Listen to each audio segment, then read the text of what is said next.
Welcome to the debate. Today is Monday, January 19, 2026. A date that, future historians might just circle in red ink.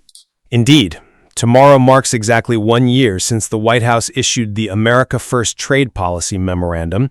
It was a document that promised to prioritize, American industry and security, but looking back over the last 12 months, it's arguably reshaped the global economic order more profoundly than any single action in recent memory. It certainly has. Though I suspect we're going to disagree on whether that shape is a fortress protecting us or, a prison isolating us. We are watching a slow-motion collision between the United States' aggressive pursuit of economic autonomy, framed explicitly as national security, and the global financial system's, let's call it an allergic reaction to that pursuit. And that is the central tension we're unpacking today. The core question is this. Is this America First doctrine securing American prosperity by correcting these persistent trade deficits and revitalizing our industrial base, or is it dismantling the exorbitant privilege of the U.S. dollar, that special status that lets us borrow so cheaply, and triggering the very economic collapse critics have been predicting for decades? I'm taking the position that we are, in fact, weaponizing trade in a way that is actively pushing the rest of the world away. By treating the dollar as a tool of foreign policy, we are validating the fears of our trading partners and pushing us toward a debt crisis that our current economic models, which are frankly already flashing red, can no longer predict. And I represent the view that the trade policy enacted last January was a surgical intervention. I'll argue that the global system was bleeding the American worker dry and that the dollar's structural dominance is robust enough to withstand this necessary correction. We are pivoting to a model of resilience, not isolation. Resilience is a nice word for it. Let's see if the data supports it. Okay, so let's start with the catalyst, the memo. January 20, 2025. It wasn't just campaign rhetoric. It was a directive to specific agencies to address what the administration saw as a bleeding wound in the economy.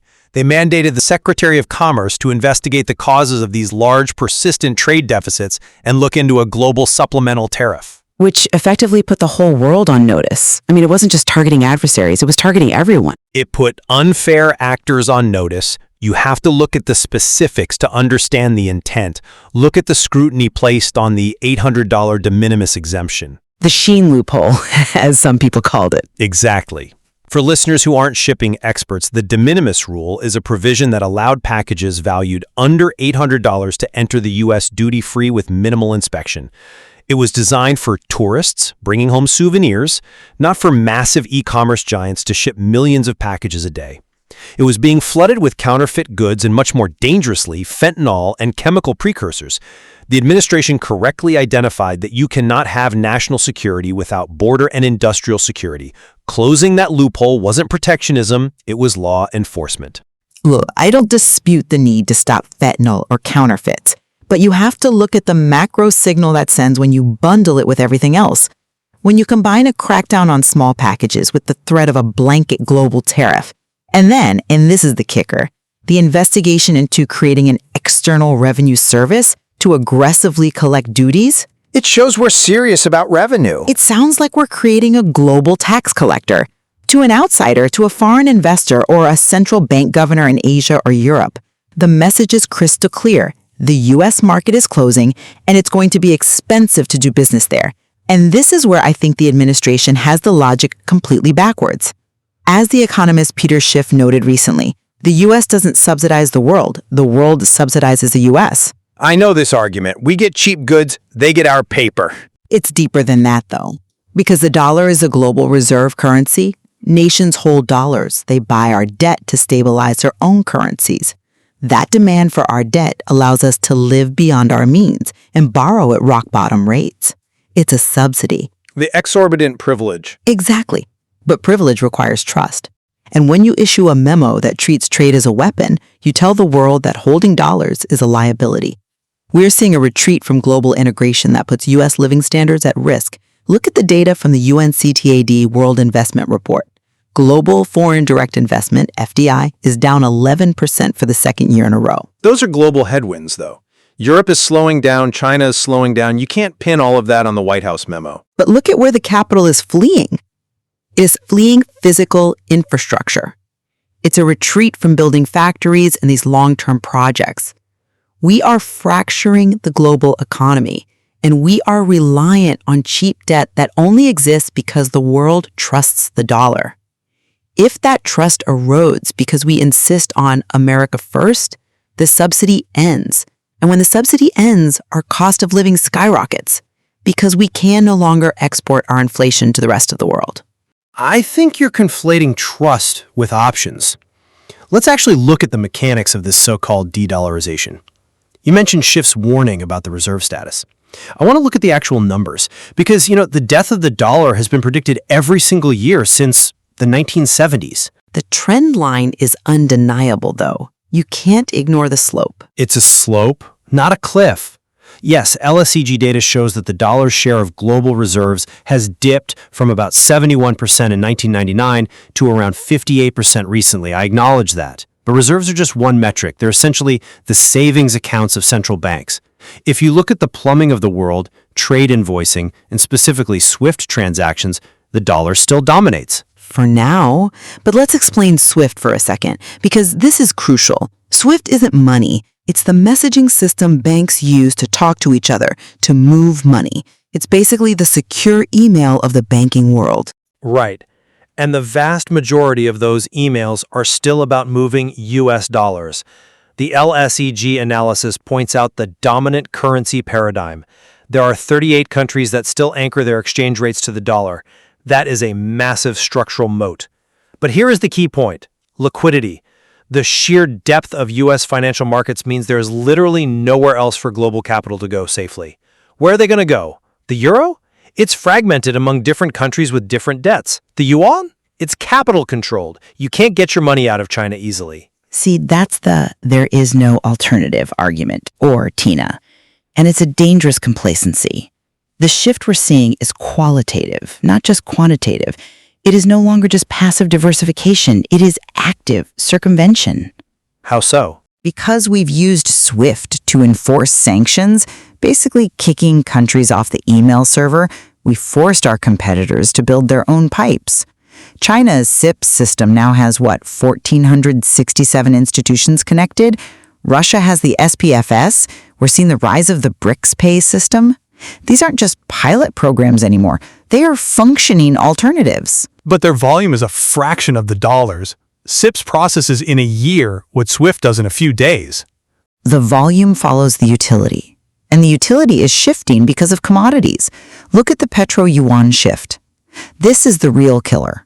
For 50 years, the deal was Saudi Arabia sells oil exclusively in dollars, and in return, the U.S. guarantees their security. That created artificial, permanent demand for dollars. The petrodollar? But in 2023, for the first time in 48 years, Saudi Arabia declared openness to non-dollar trade. And now China recently used yuan to buy $88 billion in Russian commodities, oil, coal, metals. That's $88 billion that didn't need to be converted into dollars. That is demand destruction for the dollar. When the White House memorandum threatens a global supplemental tariff, it incentivizes every major commodity producer to build these alternative pipes. We're forcing them to build a fire exit, and now they're starting to use it. I see the development of those systems, but I would frame it differently. Those systems are fragmented. If Saudi Arabia or China trade in yuan, they still face the issue of what to do with that currency. They can't buy U.S. treasuries with it easily. They can't access the New York Stock Exchange with it. The exorbitant privilege isn't just a habit, it's a function of market utility. The America First approach is about ensuring that if we are the center of the global economy, the rules benefit us. We are calling the bluff. We're saying, go ahead, try to trade in a currency that is manipulated by the CCP. They always come back to the dollar because it's the cleanest dirty shirt in the hamper. That utility exists until the political risk outweighs the economic convenience. And that brings me to the domestic fallout. Because while we're debating international trade rules, we are seeing a breakdown of our own economic models at home. Central banks, including the Fed, are flying blind because the old rules have shattered. Flying blind is a bit dramatic. Which rules specifically are you referring to? Okay, let's look at monetarism. This is the classic Milton Friedman idea. Inflation is always and everywhere a monetary phenomenon. Simply put, if you print too much money and the supply of goods stays the same, prices go up.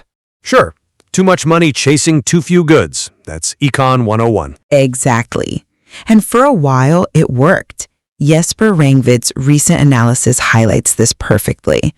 In 2020 and 2021, we saw historic growth in the U.S. money supply, printing money for pandemic relief, and inflation followed. That seemed to validate the theory, but recently, the money supply has actually shrunk for the first time in 60 years. Correct. The Fed has been tightening, pulling liquidity out of the system. But here is the glitch. Theory predicts that a shrinking money supply should cause severe deflation. Prices should be falling, yet inflation remains stubbornly high. The gauge is broken. Or the lag time is simply longer than we thought. I mean, these things can take years to filter through. Where the central banks are trapped. There is a compelling theory from Norges Bank regarding the interest rate trap. It argues that the Fed is forced to keep rates low to save risky banks because of moral hazard, even when inflation suggests they should be much higher. We have disconnected the monetary supply from price stability. We have a dashboard where the speedometer says 0, money supply shrinking, but the engine is redlining with inflation. The America First policy assumes we have a steady hand on the wheel, but the steering mechanism, monetary policy, isn't connecting to the wheels anymore. That's an interesting point, and I agree the relationship between money supply and inflation has gotten weird. But I would argue the Federal Reserve has proven to be far more adaptable than you give them credit for. You say they are trapped, but look at the major pivot they made in August of 2025. You mean when they revised the framework? Yes, they explicitly revised their monetary policy framework because they saw the old one wasn't working. They abandoned the flexible average inflation targeting, or FATE, which was indeed ill-timed. But more importantly, they removed the shortfalls language regarding employment. Explain why that matters to the average listener, because that sounds like bureaucratic jargon. It's actually a huge shift. Previously, the Fed operated under a mandate where they would hesitate to raise rates if employment wasn't perfect. They were terrified of hurting the job market. By removing that language about shortfalls, they signaled they are no longer prioritizing maximum employment at the expense of inflation risks. They've adopted a balanced approach. They aren't flying blind. They're upgrading the navigation software while the plane is in the air. But changing the language doesn't fix the underlying trap, though.